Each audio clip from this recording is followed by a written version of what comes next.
They march, they drum, and they can blow some mean brass. This year, our marching lions were dazzling audiences with their performance of Be As One, a story of unity told from dance and music, in case that somehow wasn't obvious.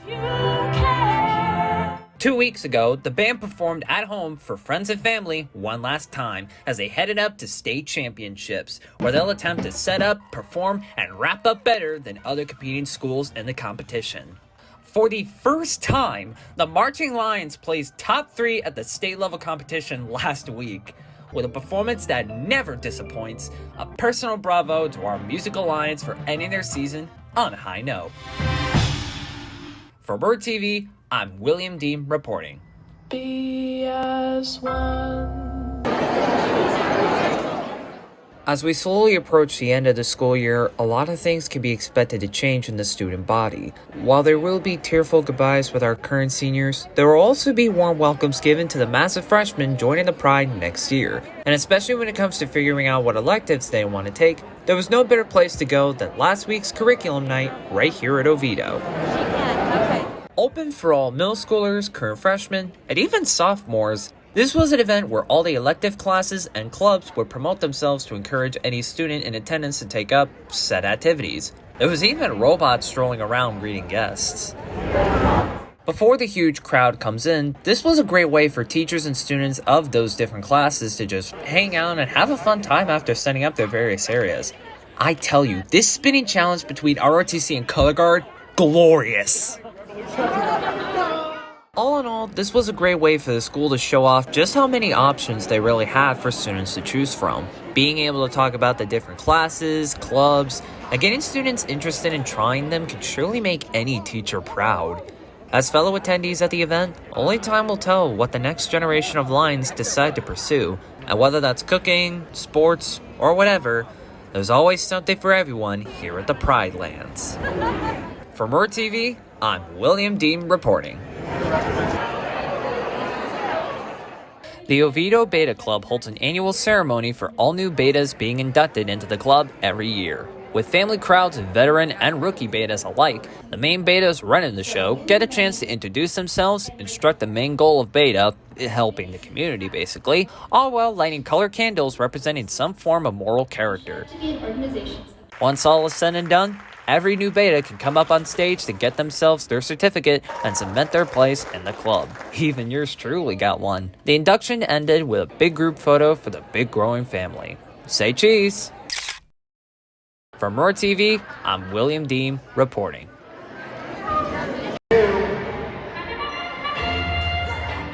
Oviedo High has multiple different clubs to choose from for students who want to decompress from a stressful school day and make some good friends. One such example is the Robotics Club, which I would tell you about, but I'll let the tech savvies give you a much better explanation. So the Robotics Club is a competitive robotics team. It's kind of like a football team for robotics. We compete in FIRST Robotics, which each year they come up with a new challenge, and we have to build a robot and progress that robot through the year to do better and better at that challenge. Building robots that compete against each other? Sounds like the opening of Big Hero 6. However, the club is a lot more complex than you may first assume, because it helps students prepare for future careers in robotic engineering that may even just go beyond the stars. You see kids that come in, they're freshmen, they come to the first robotics meeting and they're saying, I don't really know how to program, I don't know how to do this or that. And really that's not what robotics is about. It's about learning how to do all that stuff. They were all different types of competitions. Some of them are even made for NASA. So sometimes if our robot is so good, they will actually use our own robot idea to actually help make an actual robot that will go up to space at one point. Now that we have an idea of what the Robotics Club is all about, let's take a look at the more competitive aspect for the club. Oh, it's awesome. It's so great to have in-person robotics again, because having it virtually meant just recording and then sending the best ones out, which wasn't a competition. It's safe to guess why competitions last year would be more difficult to do than they used to be. Thankfully, with things returning somewhat normal, the Robotics Club have been able to do in-person competitions once again, and actually had their first competition last weekend. Wonder how they felt before then. I'm feeling pretty good about it. I think we got a good robot. Usually we're pretty competitive in the tournaments. We can get top 3 is usually within reach. Last year very different, and we got a lot of new team members this year, so it's going to be different. But a lot of teams are in the same situation, so it'll be interesting to see where we stack up. Based on the ranking boards, they should be proud. Standing out from other clubs in Oviedo, the Robotics Club is one for those looking to hit big with NASA or enjoy building mean competing machines with their team of pals. Congrats to our robots placing rank 5 overall and wishing them the best in future competitions. From Roar TV, I'm William Deem reporting. During winter vacation, while me and my family were at Daytona Beach, I visited a location with a very noticeable landmark called the Ponce Inlet Lighthouse and Museum. I didn't think much about it initially, but after exploring the area, by that I mean the actual place and not the model in my hand, I realized that tourists are getting a lot more than the classic challenge of going up a lighthouse and living to tell the tale. So obviously, the lighthouse is named after the famous Spanish explorer Juan Ponce de Leon, who discovered our Sunshine State in 1517. The first ever lighthouse wasn't built until 1835, constructed by Winslow Lewis on the Mosquito Inlet. Unlike the tower we have today, this didn't last long, surviving only up to April next year due to a combination of storms, erosion, and understandably ticked off Seminoles raiding the area during the government's Indian removal efforts at that time. Despite that rough patch, the Mosquito Inlet Lighthouse had a resurrection after the purchase of 10 land acres on March 21st, 1883, and the lighthouse was completed 4 years later, the giant brick tower we see to this day. But that wasn't all. It'd be facing big changes in the 1920s, having indoor plumbing implemented, a pump house for electricity.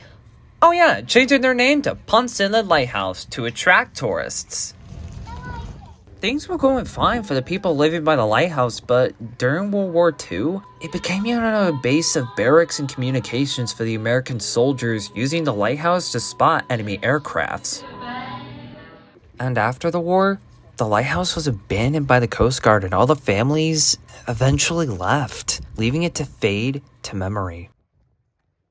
Then, in 1972, the Ponce de Leon Inlet Lighthouse Preservation Association was founded to preserve the 200 years of history this land had to offer, being one of few 19th century lighthouses to still be intact, and it became recognized as a National Historic Landmark in 1998. If you want to immerse yourself in the rich old history of Florida, I definitely recommend visiting this museum. Not just for all its exhibits, but for the challenge of climbing up the lighthouse for the most breathtaking view you'll never forget. From Roar TV, I'm William Deem reporting. I know we're all excited for Christmas coming up soon. Trust me, I know. But until then, we have another holiday to look forward to, and one I hope we still remember, Thanksgiving. And what better way of spending quality time with those you're thankful for than turning on the TV and watching a parade? That's right, the annual Macy's Thanksgiving Day Parade is just around the corner. Originally setting its roots back in 1924, when it was initially a Christmas parade, it was changed to be a Thanksgiving tradition in 1926, and it wasn't until 1945 that the parade was first broadcasted worldwide, and they've been going strong ever since. For its 95th run-through, you can expect plenty of exciting floats, big group performances, and even fellow high school bands marching down the streets of New York. So with Thanksgiving next week, consider tuning in on NBC to celebrate the Day of the Turkey. For Roar TV, I'm William Deem reporting.